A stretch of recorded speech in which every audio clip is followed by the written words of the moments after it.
Hello DC fans, welcome back to my channel Dastaan TV. जैसा कि आप जानते हैं, बीच बीच में डीसी मूवीज़ और टीवी सीरीज़ के सीक्वेंसेस और जो सीन्स होते हैं उनका ब्रेकडाउन और डिस्कशन करता रहता हूं। और इत्तेफाक से आज 5 साल पूरे हो गए हैं जिसमें स्नाइडर कट का टीजर ट्रेलर रिवील करके दिया गया था हमको। तो मैंने सोचा बहुत अच्छा टाइम रहेगा इसके ऊपर डिस्कशन करने का। प्लस गाइज, आपको पता होगा ये जो टीजर ट्रेलर था स्नाइडर कट का, इसमें हालेलुया सॉन्ग बैकग्राउंड में यूज़ किया गया था। तो हम लोग इस वीडियो में बात करेंगे कैसे ये सॉन्ग परफेक्टली फिट करता है इस ट्रेलर की टोन को भी, प्लस कैसे ये टीजर ट्रेलर स्नाइडर कट का जो पूरा कॉन्सेप्ट होने वाला था इस मूवी का, उसको एक तरीके से लिटरली एक्सप्लेन भी करता है। तो चलिए बिना टाइम वेस्ट किए शुरू करते हैं। तो जो डायलॉग की शुरुआत होती है वो ये होती है कि I have heard there was a secret chord that David played and it pleased the Lord. हमको डार्क साइड दिखा जाता है, फिर हमको दिखा जाता है सुपरमैन जो मरने वाला है और वो दर्द से चीख रहा है। और यहाँ पे एक पैरेलल बिठाया गया है रिलीजियस मिथोलॉजी और इस मूवी के बीच में। डेविड का नाम जो आया है लिरिक्स में, वो कई सारे रिलीजन स्क्रिप्चर्स में अपीयर हुए हैं। और डेविड के बारे में ये कहा जाता है कि उनकी वॉइस इतनी ज़्यादा अच्छी थी कि गॉड भी उनकी वॉइस से इम्प्रेस हो जाया करते थे। तो एक पैरेलल यहाँ पे बिठाया गया, लेकिन यहाँ पे क्या है, थोड़ा सा उसको घुमाया गया है 180 डिग्री। यहाँ पे दिखाया गया है सुपरमैन जब दर्द से चीख रहा है, उसकी क्राइज डार्क साइड ने सुन ली है और वो ये जान गया है कि earth is open for invasion, और वो यहाँ पे इन्वेट करने आ रहा है अर्थ को। आगे बढ़ते हैं तो ये लिरिक्स रहता है कि but you don't really care for music do you. और यहाँ पे हमको पूरा डिस्ट्रक्शन दिखाया गया है कि डार्क साइड जीत चुका है। इसका इंटरप्रिटेशन कई तरीके से किया जा सकता है, लेकिन मेरा पर्सनल ओपिनियन है इसका इंटरप्रिटेशन हम सुपरमैन के पॉइंट ऑफ व्यू से कर सकते हैं कि सुपरमैन लोगों की मदद करता रहता है, हमेशा लोगों की मदद करता है वो। लेकिन तब भी पब्लिक में बहुत से लोग ऐसे हैं जो देखते भी हैं लाइव कि सुपरमैन उनकी मदद कर रहा है, उसके बाद भी वो सुपरमैन के अगेंस्ट रहते हैं। तो इसका इंटरप्रिटेशन इस तरीके से भी आप कर सकते हैं कि सुपरमैन उन लोगों से क्वेश्चन पूछ रहा है कि but you don't really care for music do you, यानी मैं आपकी इतनी मदद कर रहा हूँ बट तब भी आपको उस चीज़ से फ़र्क नहीं पड़ता है। और यहाँ पे हमसे भी एज एन ऑडियंस क्वेश्चन पूछा जाता है कि क्या होगा अगर सुपरमैन का दिमाग घूम जाए, वो ये सोचे कि मैं क्यों बिला वजह लोगों की मदद कर रहा हूँ और क्यों नहीं, मैं इतना पावरफुल हूँ, मैं दुनिया को रूल करूँ। तो वो क्या हो जाएगा, दुनिया पूरी तरह से डिस्ट्रक्शन की तरफ बढ़ जाएगी। तो यहाँ पे एक पैरेलल बैठाने की कोशिश की गई है जो मुझको बहुत ज़्यादा पसंद आया था। फिर यहाँ पे लिरिक्स होती हैं, it goes like this the fourth the fifth the minor fall the major lift. यहाँ पे बैटमैन हमको दिखाया जाता है, माइनर फॉल मतलब हम बैटमैन को जानते हैं उसका एक नो किल का रूल है, लेकिन रॉबिन को खोने के बाद वो अपने इस कोड को भूल गया था और लोगों की जान वो लेने लगा था। तो यहाँ पे माइनर फॉल हो गया है उसका कैरेक्टर से, यानी उसका जो कैरेक्टर हुआ करता था नो किल का, अब वो उसको फॉलो नहीं कर रहा है, वो थोड़ा सा उसे डाउन हो गया है। फिर सुपरमैन के सेक्रीफाइस की वजह से उसे दोबारा एक होप दिखा है और उसके दिल में दोबारा उम्मीद जगी है और दोबारा वो अपने पुराने वाले बैटमैन के रूप में आ रहा है। तो minor fall and the major lift, ये लिफ्ट हुआ है किस वजह से, सुपरमैन के सेक्रीफाइस की वजह से। फिर आगे डायलॉग है the baffled king composing hallelujah. अब यहाँ पे बैफल्ड किंग जो है गाइज वो है एक्वामैन। बैफल्ड का मतलब क्या होता है, बैफल्ड का मतलब होता है ऐसा कोई शख्स जो कंफ्यूज्ड है और उसे खुद नहीं पता उसे क्या करना है। ये लाइन परफेक्टली फिट बैठती है एक्वामैन पे, क्योंकि हम जानते हैं एक्वामैन इस पॉइंट तक, जस्टिस लीग तक क्या है, वो जस्टिस लीग को उसने अभी तक ऑफिशियली ज्वाइन नहीं किया है, वो तो मूवी में काफ़ी बाद में वो ज्वाइन करता है। लेकिन जो एक्वामैन है वो ये कहता है कि वो लोगों की मदद नहीं करना चाहता, वो कोई हीरो नहीं है, लेकिन तब भी हम देखते हैं वो लोगों की मदद करता रहता है। वो ये भी कहता है कि उसको एटलांटिस का राजा वजह नहीं बनना है, लेकिन तब भी हम देखते हैं वो लगातार एटलांटिस को विजिट भी करता रहता है। तो यहाँ पे एक्वामैन कन्फ्यूज्ड या बैफल्ड है। तो यहाँ पे बताया गया कि बैफल्ड किंग कंपोजिंग हालेलुया। अब हालेलुया वर्ड जो है इसका मीनिंग होता है प्रेज करना गॉड को या गॉड को याद करना।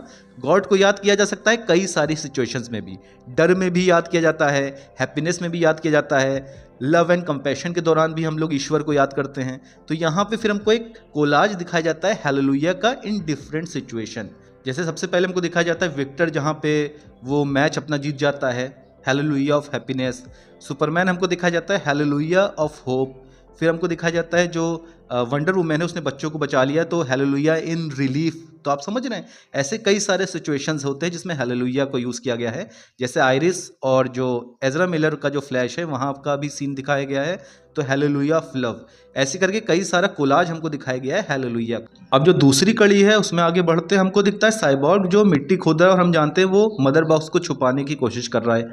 और लिरिक्स क्या है, आई डिड माई बेस्ट, यानी कि जो एलियन थ्रेट बाहर से आई है उससे मदर बॉक्स को बचाने के लिए साइबॉर्ग से जितना हो पड़ रहा है वो उतना कर रहा है। यानी आई डिड माई बेस्ट, वो क्या कर रहा है, उसको ज़मीन में हाइड करने की कोशिश कर रहा है। फिर हमको बैटमैन दिखाया जाता है, लिरिक्स होता है बट इट वॉजेंट मच।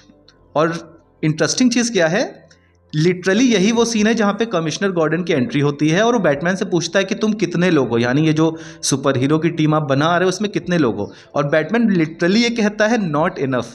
तो लाइन क्या थी, I did my best it wasn't much. तो ये पूरा एक तरीके से इस सीन पर फिट बैठता है। फिर आगे नेक्स्ट लिरिक्स होता है, I couldn't feel but I try to touch. यहाँ पे मार्शियन मैनहंटर, जिसको पता है लुइस लेन बहुत ज़्यादा तकलीफ से गुजर रही है सुपरमैन की डेथ के बाद, हालांकि वो रियल पेन क्या है लुइस लेन का मार्शियन मैनहंटर वो नहीं समझ सकता है, लेकिन तब भी वो एक तरीके से उसको सिंपैथी देने आया है। तो यहाँ पे लाइन आती है, I couldn't feel but I try to touch, I have told the truth I didn't come to fool you. यहाँ पे मेरा और एक्वामैन के बीच का हमको डायनेमिक दिखाया जा रहा है। मेरा जो है वो एक्वामैन को समझाने की कोशिश कर रही है कि तुम एटलांटिस वापस आओ, क्योंकि जब तुम एटलांटिस के राजा बनोगे तब भी ये अर्थ स्टेबल रह सकती है किसी भी थ्रेट से और किसी भी लैंड वर्सेस वाटर के वॉर से। तो यहाँ पे यही दिखाया गया है, I have told the truth I didn't come to fool you, यानी मेरा के पर्सपेक्टिव से ये वो कह रही है एक्वामैन से कि मैं तुमको किसी तरीके से बेवकूफ़ नहीं बना रही हूँ, अर्थ को सेफ रखने के लिए ये चीज़ ज़रूरी है। और फिर लाइन जब आगे बढ़ती है उसमें ये डायलॉग होता है कि even though it all went wrong, यानी इतना मेहनत करने के बाद भी मदर बॉक्सेस जो हैं वो स्टेपन वुल्फ के हाथ लग गए हैं। Even though it all went wrong I stand before the Lord of song, यानी लॉर्ड ऑफ सॉन्ग यानी कि जब कोई चीज़ काम नहीं आए तो आदमी गॉड की तरफ या ईश्वर की तरफ लौटा।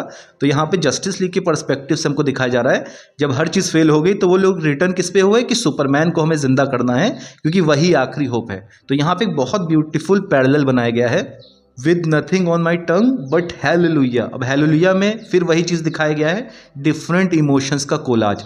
जैसे हेलेलुया इन फियर, आपको दिख रहा है कि जो अमेजोन्स हैं वो फियर में है क्योंकि मदर बॉक्स जो है वो खतरे में है। हमको फ्लैश भी दिखाया जा रहा है, वो डरा हुआ है क्योंकि जस्टिस लीग इस पर्टिकुलर इंस्टेंस पे मारी जाती है ड्यू टू एक्सप्लोजन। और फिर यहाँ पे हेलेलुया ऑफ लव भी हमको दिखाया गया है, हेलेलुया ऑफ कंपैशन भी दिखाया गया है जो क्लार्क कैंट और उसकी फैमिली के बीच में। और यहाँ पे हमको एक तरीके से हेलेलुया ऑफ मोटिवेशन भी हमको दिखाया गया, जिसमें जो हमारा एजरा मिलर का फ्लैश है वो टाइम को रिवर्स करने के लिए रन करता है और एंड में हमको पूरी जस्टिस लीग दिखाई जाती है और यहाँ पे टीजर ट्रेलर का एंड होता है। तो यही मैं कहना चाह रहा था कि ये जो पूरा सॉन्ग था इसके जो लिरिक्स हैं वो परफेक्टली फिट बैठते हैं इस टीजर ट्रेलर पे। उम्मीद करता हूँ गाइज आपको वीडियो पसंद आया, और जो इस सीरीज़ का नेक्स्ट वीडियो होने वाला है उसमें मैं फुल ब्रेकडाउन और डिस्कशन करूंगा सुपरमैन वर्सेस अल्ट्रामैन के फाइट सीन का, जो हमको सुपरमैन मूवी में नजर आया था। और डीसी अपडेट्स के लिए मेरे चैनल को सब्सक्राइब करिए। Thank you.